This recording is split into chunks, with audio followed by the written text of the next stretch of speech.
The human brain is a filter. It allows information which is more necessary for our survival or any goal we want to achieve. And most of the time we don't even pay attention how does it work. But the way our brain perceives information is not linear like a computer or a compiler, but it's more like a shapes and visual stories. We understand the things in stories and shapes, and the most powerful source of input for our brain is not our ears, but it's our eyes. And that's why we remember what we see more clearly than what we hear, because our brain turns those visuals into stories, whether we are writing or explaining something to someone else. Let's imagine something simple. Let's suppose you have to solve an algebraic problem. You have to suppose x and y to find the z. What you do? Unconsciously, you start imagining x and y as a things, as fruits, people, or whatever in your mind.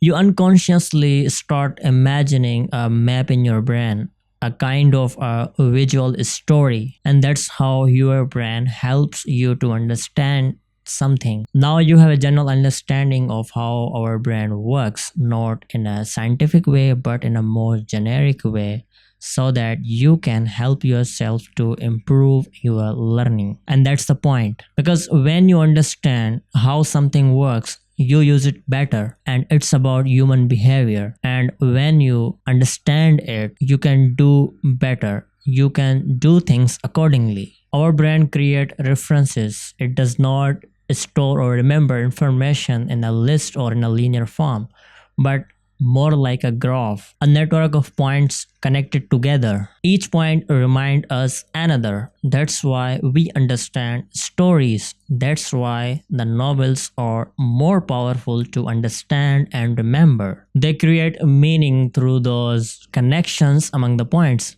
and we remember better because of those specific structure our brain creates. That is exactly what you need to improve your learning experience. You have to create references and visual stories, not just to learn but to build deep understanding about any specific topic you want to talk about, you want to learn about. This helps you to grow your thinking power. This helps you to connect different ideas and solve real world problems, because when you understand something deeply, you build confidence to take action with more informed decisions. And when you fail or stuck, you don't panic.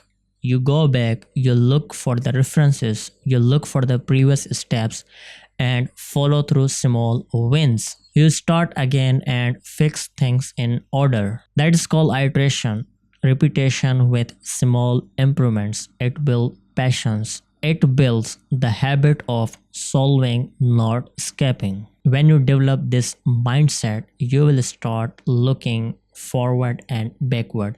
You will build clarity by asking and observing repeatedly. You will build confidence by doing it again and again. And that mindset will push you to take further action, no matter what the problem is. The more informed you are about your goal or your situation, the more precise next steps become. You will start noticing smaller details, you will fix your tiny mistakes, and you will stay alert. This focused work leads you to powerful decision making and productive life. That's how you enter flow state, when the clarity and continuous learning feed into each other. You'll enjoy what you do because the motivation is internal. It's not about pressure or praise, it's about clarity and the feedback you will get from your own actions. This is not magic, it takes time, it takes consistency. You build it like you build strength, slowly with consistent effort. And always expect boredom, expect burnouts.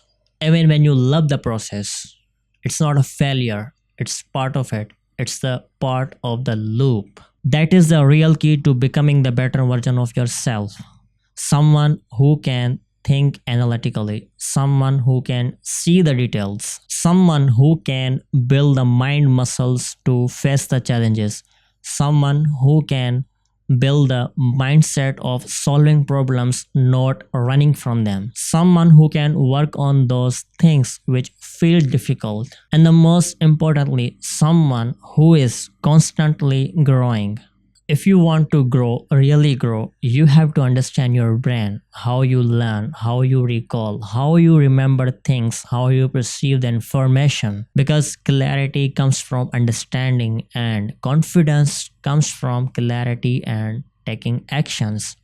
And growth, it begins when you decide to observe, act, and reflect in small and more consistent and more informed steps. That's how you change, that's how you evolve, and that's how you become who you were meant to be.